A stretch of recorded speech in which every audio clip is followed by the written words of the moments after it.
Hello and welcome to the Political History of the United States, Episode 3.19, The Colonial Press. Welcome back. Before we dive into this week's episode, I want to make a quick note on the show for today. For the last couple of weeks, I've been dealing with some relatively minor issues with my microphone. Most of the problems have been things I've been able to fix during the editing process. However, by the end of the last episode, it had become very clear to me that my mic was not long for this world. This microphone has been with me virtually since the very beginning of the podcast, appearing somewhere around the 7th episode of the show.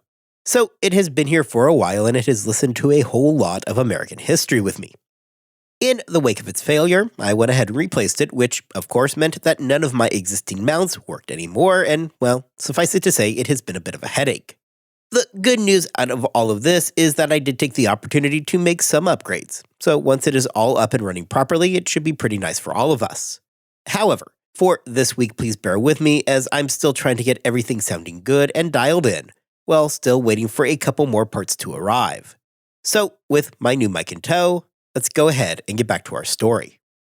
Over the course of the last several episodes, we have spent our time looking at the changes going on in the North American colonies during that period between the end of Queen Anne's War and the outbreak of the French and Indian War. We have already looked at questions of slavery and religion, and this week we are going to turn our attention towards the developing culture. During that period of peace and rapid expansion that followed the end of Queen Anne's War, a distinct culture began to emerge in the colonies, something that was different from what existed back across the ocean in Great Britain. Along with the economic and population growth, the colonies had formed their own specific ways of life. The arts, sciences, and press all became something unique to the North American colonies. Beyond changing daily life, on the eve of the break with Great Britain, these changes to culture and daily life would indeed help sever those ties that had bound the two people together. This week, we are going to turn our attention to the growing colonial press. The press is going to become a core part of the political experience in the colonies, and, importantly, it is going to prove to be a place where the ideals of the revolution would be allowed to grow and spread. Beginning this week, when we talk about the press and moving into our next episode, when we discuss civic involvement and the sciences in the colonies, one man is going to stand largely at the center of everything. I am, of course, talking about one of the preeminent printers in Philadelphia, Benjamin Franklin.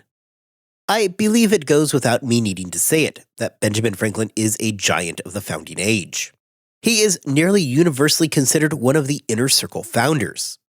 Following today's episode, Franklin is going to remain a major part of our story going forward. Therefore, before I can move forward with the actual topic of the day, we first have to take a few minutes officially introducing Benjamin Franklin. Benjamin Franklin was born on Sunday, June 17, 1706 in Boston. The son of Josiah and Abiah Franklin, young Benjamin was born into a busy household. His parents had 6 children together, and on top of that, Josiah Franklin brought along with him 5 additional children from his previous marriage. The youngest child of this group prior to Benjamin had died the year before in an accident, meaning that Benjamin was the youngest by 7 years of the 10 children then living in the household. Young Benjamin Franklin would not forever remain the youngest in the family, as his mother would give birth to his sisters Lydia in 1708 and Jane in 1712 respectively. Franklin's father Josiah was a tallow chandler by trade, a process that involved him taking animal fat and converting it to candles and soap. It was difficult, undesirable work that was avoided as much as possible. For Josiah Franklin, however, this presented him with an opportunity. He saw an opening, and he took it. And while Josiah Franklin would never become a rich man, he was able to provide an adequate home for his large family. The plan for Benjamin was for him to eventually join the ministry. For Josiah, this would have been a logical choice. He had a lot of children, and certainly did not have enough wealth that the children could all expect a large inheritance. Placing Benjamin into the ministry was the best path towards giving him a future. The plan had been to send Benjamin Franklin to Harvard. However, before that could occur, there had to be a stop at the local Boston Latin School. Among Franklin's classmates was Samuel Mather, the son of Cotton Mather. Despite Franklin excelling, Harvard was not meant to be. Per Franklin's autobiography, the decision was purely financially motivated. However, the biographer Walter Isaacson questions this, pointing out that Josiah Franklin was doing well by this point, and that, furthermore, with his grades, Franklin would have likely been able to secure an adequate amount of financial aid. Isaacson argues that the answer more likely lies with the fact that Josiah may have realized that Franklin was not cut out for the ministry. Franklin was instead enrolled in another school in the city, where he would excel at writing and struggle with math. By the age of 10, Franklin was assisting his father in the tallow business. Franklin would later write that it was a job that he himself disliked, personally wanting to be a sailor, something that his father was quick to quash. There was an attempt to get Franklin into the cutler industry. However, that too proved short-lived. Finally, the decision was made that Benjamin Franklin would become an apprentice to his 21-year-old brother James. James, a printer, would take the 12-year-old Franklin under his care and teach him how the printing business worked. Apprenticeships during the 18th century differed from how they work today. Rather than being something akin to an internship, the then 12-year-old Franklin was required to sign papers of indenture, and was, in theory at least, legally bound to James for the next 9 years, which was 2 years longer than normal. For Franklin, the press is going to be something that completely would define him, both publicly and in his own mind. We can gather clues from Franklin's own epitaph about his feelings towards being a printer.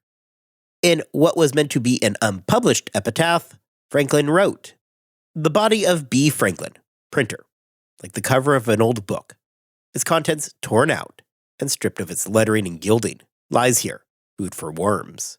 But the work shall not be wholly lost, for it will, as he believed, appear once more in a new and more perfect edition, corrected and amended by the author." There is much we can learn about Benjamin Franklin from this statement. However, his role as a printer is the one that must jump out for the purposes of this episode. Franklin always, at least to some degree, would view himself as a printer. The press in the North American British colonies really came into its own during the early decades of the 18th century. The colonies were a natural fit for a vibrant and often quarrelsome press. In Europe, politics were often something that was discussed amongst the aristocracy. This is not really the case in the colonies. The discussion of politics at taverns throughout the colonies was really just par for the course. This is in part because the North American British colonies enjoyed a uniquely high literacy rate, higher indeed than the literacy rate back in Great Britain itself. We know that by 1750, over 70% of New England men could read, with approximately 40% of the women being literate as well. This high literacy rate is largely a direct effect of the Puritan history of New England. Puritans had placed a heavy emphasis on reading the Bible. This would, in turn, lead to the formal establishments of grammar schools, going as far back as the 1630s and 40s. With printing presses coming into the colonies at an increasingly high rate during the early 18th century, the colonial United States quickly formed its own independent press. With newspapers being put out to such a highly literate society, they had the effect of increasing political discourse. People read the papers. They discussed the topics in taverns and amongst themselves.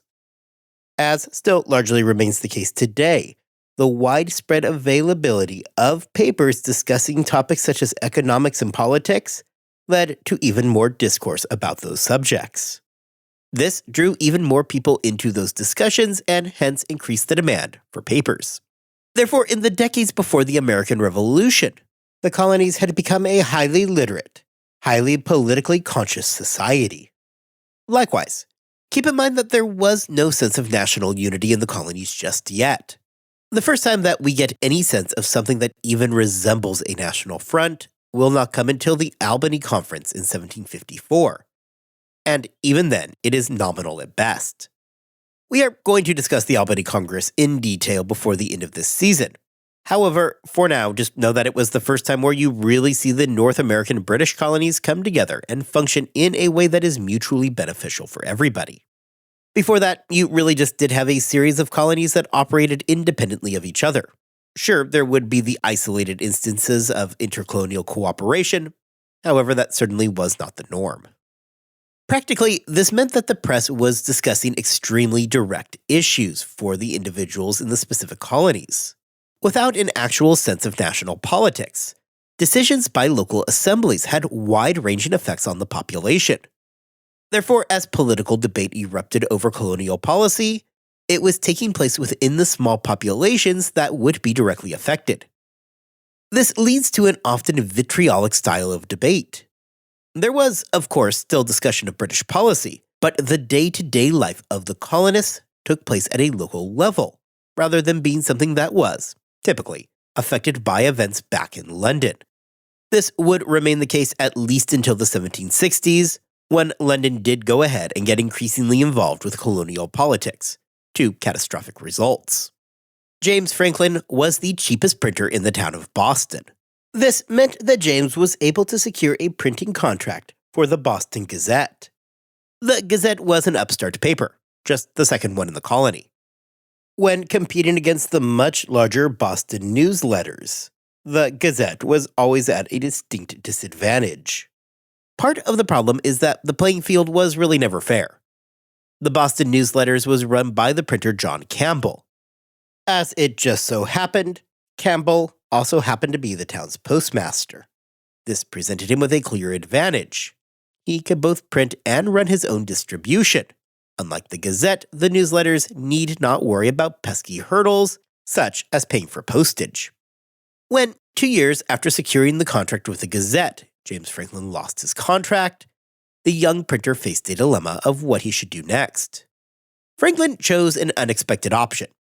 He started his own paper, the New England Courant.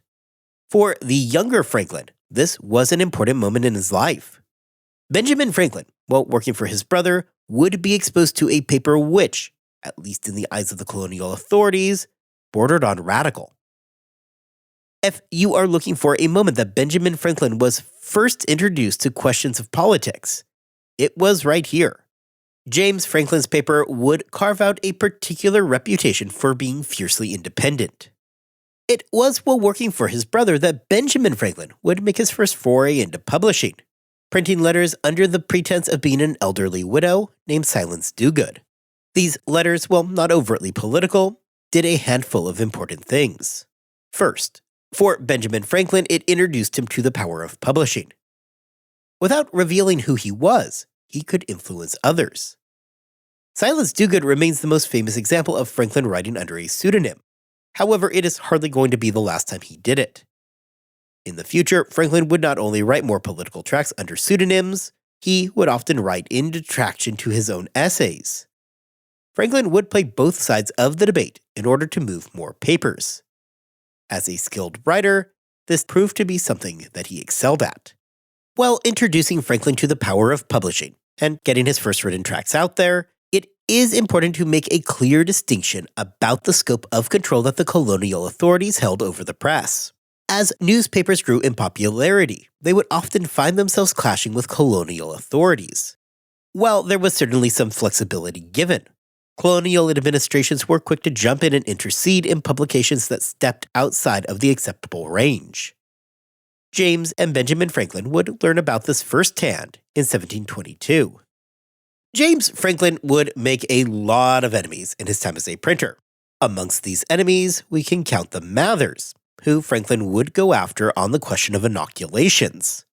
And if you are curious how the Franklins would size up against the Mathers in 1722, the answer is that the Mathers were on just a whole different playing field than the Franklins. These feuds with influential colonists would eventually come back to haunt James Franklin. The article that would do James Franklin in had been published in the Courant, and it was critical of the Massachusetts Assembly and their policy concerning pirates. Beyond that, the Assembly claimed that Franklin was not following correct practices for publishing and was doing so without the consent of the colony secretary. James Franklin had, undoubtedly, been a thorn in the side of colonial officials. He had, after all, been making a lot of enemies for a while now. So when an opportunity to shut down the Courant popped up, they were sure to take it. James Franklin would end up being jailed for 3 weeks while the events unfolded. And during this time, it was Benjamin Franklin who took over the paper. Per Benjamin Franklin, when his brother was released from jail, it was under the condition that he could no longer publish the Courant. With the order of the Assembly, and no interest in drawing further ire from that assembly. James had resolved himself to following their orders and no longer personally printing the current. The key word there, however, is personally printing the current. You see, the assembly did not say that the current could not be printed. Rather, they said that James Franklin could not be the one printing the current. The logical choice for his replacement was clearly Benjamin Franklin. Now, this was going to be one of those nudge-nudge, wink-wink agreements where, James was still going to be in control of everything, but it would be under Benjamin Franklin's name instead of his own. Benjamin Franklin, using this to his advantage, convinced his brother to release him from his indenture, as to ensure that they did not offend the colonial authorities in any way. This entire episode with James Franklin had been a fateful moment in the life of both the Franklins. It had, for Benjamin Franklin, been his first real taste of the dynamic world of colonial printing.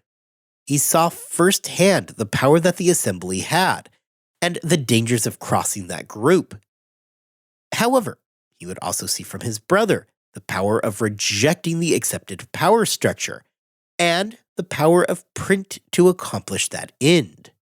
It allowed Benjamin Franklin an opportunity to try his own hand at printing, though briefly, and see that he could succeed in this industry. Perhaps most importantly, however, for Franklin, it freed him of his indenture. Well, yes, he had told James that he was going to run the current, and even apparently signed a secret set of indentured paperwork with James. Benjamin's time working for his brother was now at a close. Per Benjamin Franklin, their relationship had progressively deteriorated over the years. Franklin guessed, correctly, that his brother would not want to produce the new secret agreement and anger the Colonial Assembly. With that, Franklin was, at least practically speaking, free. Knowing that he could not easily remain in Boston, the young man traveled to Philadelphia to venture out on his own. It is worth noting down the road, Benjamin Franklin would come to feel bad about what he had done, and in his autobiography claims that this was amongst the first errors in his life. Franklin reasoned that despite James' poor treatment of him, James was not bad or ill-tempered, with Benjamin Franklin concluding that he was probably too saucy and provoking. Well, the incident with James Franklin is noteworthy, largely due to the involvement of Benjamin Franklin.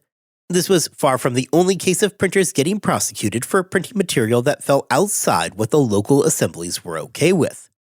The most famous example of a prosecution of this nature comes from a trial in New York, known as the Zinger trial, named after the printer who found himself in hot water. This trial would be an obvious display of the government's power over the individual printers. Beginning in 1686, the New York colony had no free press at all. Per the orders from the Crown, there was to be no private printing presses in the colony. Any printing that needed to be done within the colony had to flow through William Bradford, who held his position in the colony as the official king's printer. This was a position that Bradford would hold from 1693 all the way out until 1742. Now, interestingly enough, in 1723, the year after he had fled from his brother in Boston, a young Benjamin Franklin would meet with Bradford and inquire about a job, a position that Bradford did not extend to Franklin. In 1725, Bradford began printing the first newspaper in New York, the New York Gazette. By this point, however, Bradford was no longer the sole printer in the colony. Bradford's former apprentice, John Peter Zinger, had set up his own print shop in the colony, and in 1733 began printing the New York Weekly Journal. During the 1730s, political rivalry ran high in New York. A controversy had erupted between Rip Van Dam and William Crosby. Van Dam had been the provincial New York governor in 1731. He would then be succeeded in the role by William Cosby, who would hold the position from 1732 until 1736. Van Dam and Cosby were not exactly best friends, and what would form was an exceptionally contentious relationship that would test the colony's legal system. The catalyst for the coming events would be a dispute over molasses. Van Dam had been a vocal opponent to the Molasses Act. The Molasses Act had been put in place to control the trade of molasses and placed a tax on molasses to protect English trade. Prior to the 18th century, the North American colonies produced little in terms of actual materials for the home islands. What they did, however, was to supplement the food supply in the West Indies. This worked well for a good chunk of time because the colonies simply were not producing enough excess for anything more. However, by the 18th century, this was changing, and by the 1720s, the colonies had begun producing large amounts of excess. In order to deal with that excess, the colonies began selling the surplus to the French and the Spanish. Colonial merchants would, when dropping off their shipments, bring back huge amounts of cheap French and Spanish sugar in exchange for the surplus that they would sell. This had the unintended consequence of undercutting the British in their own colonies. The British, to get things back under control, placed a 6-pence duty for every gallon of molasses imported into the colony. The act was, generally speaking, a complete failure. What it did, rather than help protect British interests, was create a thriving colonial smuggling industry. The Molasses Act stands as something of a preview of the 1760s, when again the colonies would clash with the British over their policy towards sugar.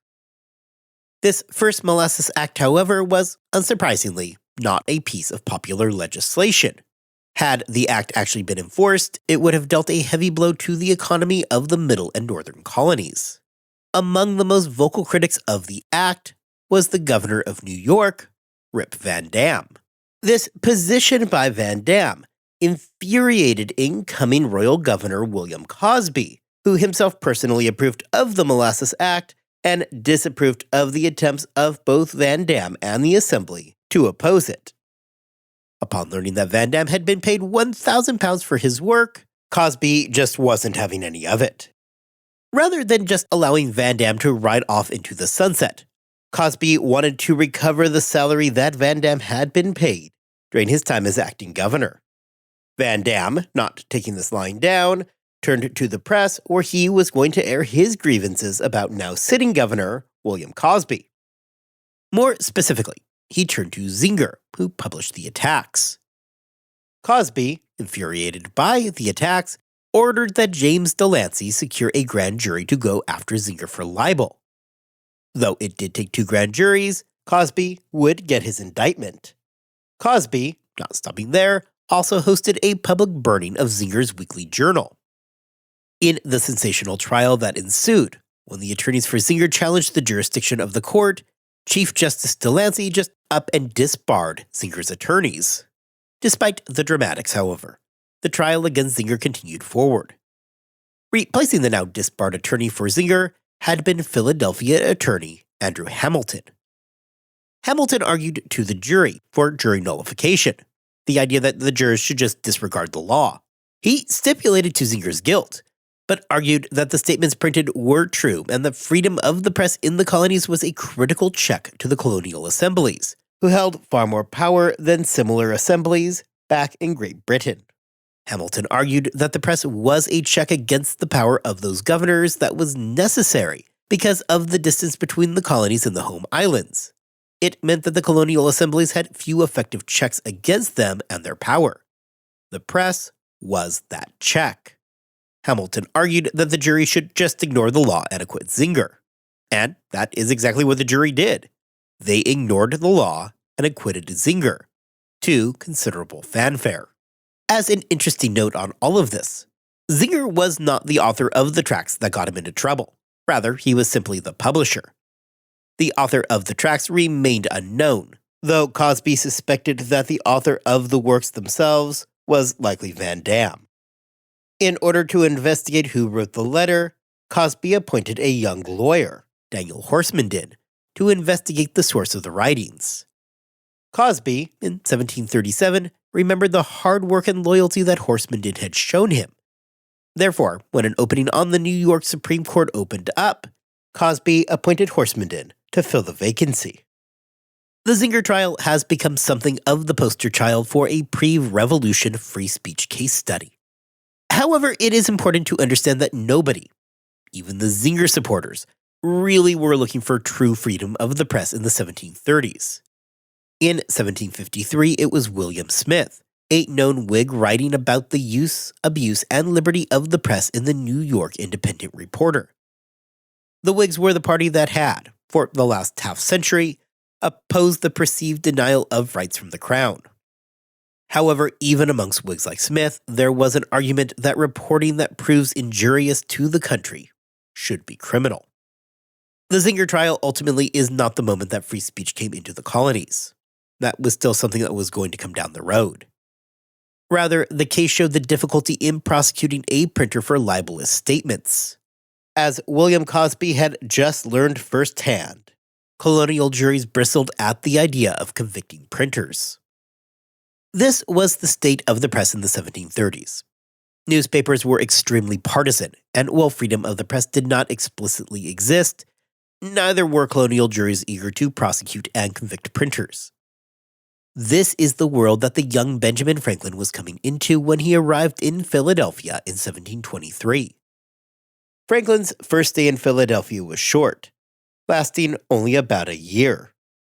Following that, he would end up moving to London for 2 years where he would work as a printer and learn their printing techniques, though primarily Franklin was enjoying an active social life there. After returning in 1726, Franklin returned working for Samuel Keimer, a prominent though eccentric Philadelphia printer. Returning from Europe, Franklin's plan had been to produce type in the colonies, something that was not yet being done. However, by this point, Franklin and Keimer were in an increasingly tough place personally. The two had, at their best, put up with each other. While Franklin writes that he and Keimer got along well in his autobiography, he also mentions that Keimer was not aware that Franklin was setting him up. So, what does Franklin mean when he says that Keimer was unaware that he was being set up? Keimer had at some point brought in 4 apprentices, whom Franklin had been working towards training.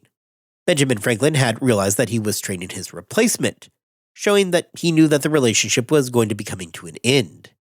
Franklin, however, could play the game as well, coming to an agreement with one of those men, Hugh Meredith, to open a competing press. The 2 men would ultimately end up doing just that, opening a competing press. However, Meredith had a serious drinking problem. Ultimately, Meredith would leave the press, and Franklin would end up taking the company over. Franklin, by this point, had wanted to start his own paper to compete against the other paper in Philadelphia, Andrew Bradford's American Weekly Mercury. However, much to the dismay of Franklin, his old boss Keimer had learned of the plan and sought to undercut him by launching his own paper. Understanding that there was not room in Philadelphia at this point for his paper, Franklin was going to have to take another route to achieve his goals.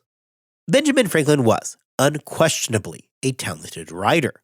Franklin would end up publishing a series of essays, often slamming Keimer in Bradford's paper. The plan was that he could leverage his writing ability to boost up Bradford's paper, thus crippling the new paper by Keimer. Once Keimer was out of the way, Franklin could start his own paper, and then he could focus on taking out Bradford. Publishing under the name Busybody, these essays were an instant success and would find their way to the front of Bradford's paper. Keimer, deducing probably with ease that Busybody's essays were coming from Franklin, would strike back at him. However, the truth remained that Benjamin Franklin was simply a much better writer than Samuel Keimer. Franklin had wanted to drive Keimer out of business and would achieve just that. Keimer had never been great with money and had fallen deeply into debt.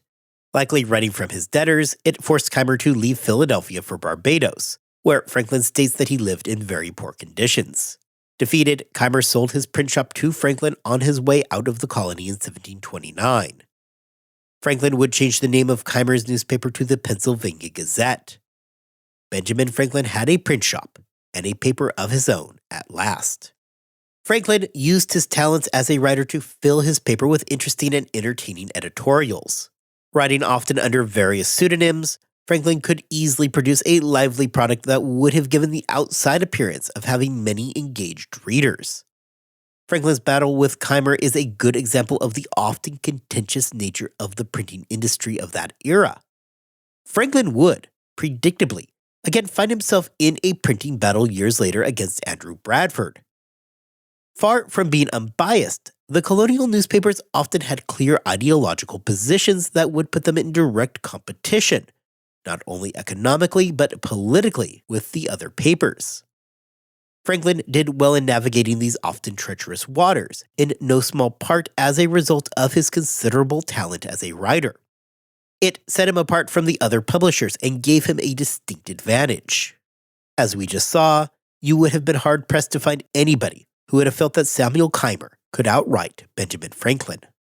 For Franklin, we have begun to see so many of his traits that he would later in life become so revered for emerge.